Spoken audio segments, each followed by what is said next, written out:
A Visit from St. Nicholas, or 'Twas the Night Before Christmas, by Clement Clarke Moore. 'Twas the night before Christmas, when all through the house not a creature was stirring, not even a mouse. The stockings were hung by the chimney with care, in the hopes that St. Nicholas soon would be there. The children were nestled all snug in their beds, while visions of sugar plums danced in their heads. And Mamma in her kerchief and I in my cap had just settled our brains for a long winter's nap, when out on the lawn there arose such a clatter, I sprang from the bed to see what was the matter. Away to the window I flew like a flash, tore open the shutters and threw up the sash. The moon on the breast of the new-fallen snow gave the luster of midday to objects below, when what to my wondering eyes should appear but a miniature sleigh and 8 tiny reindeer, with a little old driver so lively and quick, I knew in a moment it must be Saint Nick. More rapid than eagles his coursers they came, and he whistled and shouted and called them by name. Now Dasher, now Dancer, now Prancer and Vixen, on Comet, on Cupid, on Donder and Blitzen. To the top of the porch, to the top of the wall, now dash away, dash away, dash away all! As dry leaves before the wild hurricane fly, when they meet with an obstacle mount to the sky, so up to the housetop the coursers they flew, with the sleigh full of toys, and St. Nicholas too. And then in a twinkling I heard on the roof the prancing and pawing of each little hoof. As I drew in my head and was turning around, down the chimney St. Nicholas came with a bound. He was dressed all in fur from his head to his foot, and his clothes were all tarnished with ashes and soot.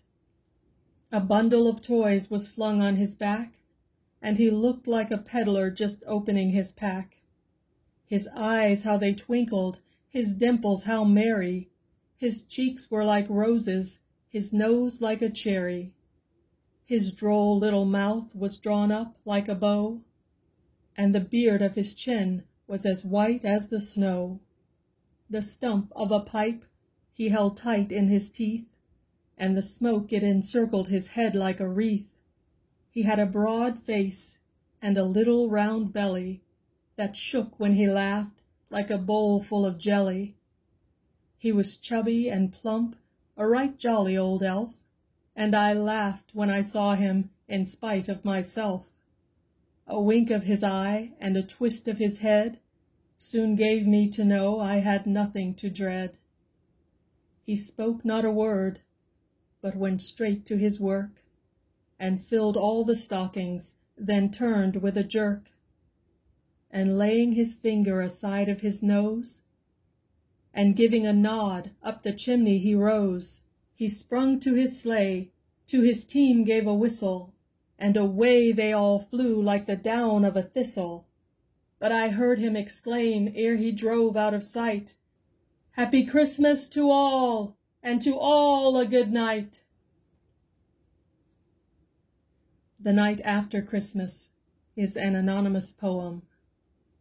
'Twas the night after Christmas, and all through the house not a creature was stirring, excepting a mouse. The stockings were flung in haste over the chair, for hopes of St. Nicholas were no longer there. The children were restlessly tossing in bed, for the pie and the candy were heavy as lead, while Mamma in her kerchief and I in my gown had just made up our minds that we would not lie down. When out on the lawn there arose such a clatter, I sprang from my chair to see what was the matter. Away to the window I went with a dash, flung open the shutter and threw up the sash. The moon on the breast of the new-fallen snow gave the luster of noonday to objects below. When what to my long anxious eyes should appear but a horse and a sleigh, both old-fashioned and queer, with a little old driver so solemn and slow, I knew at a glance it must be Dr. Bow. I drew in my head and was turning around, when upstairs came the doctor with scarcely a sound. He wore a thick overcoat made long ago, and the beard on his chin was white with the snow. He spoke a few words and went straight to his work. He felt all the pulses, then turned with a jerk, and laying his finger aside of his nose, with a nod of his head to the chimney he goes. "A spoonful of oil, ma'am, if you have it handy. No nuts and no raisins, no pies and no candy. These tender young stomachs cannot well digest all the sweets that they get. Toys and books are the best. But I know my advice will not find many friends, for the custom of Christmas the other way tends.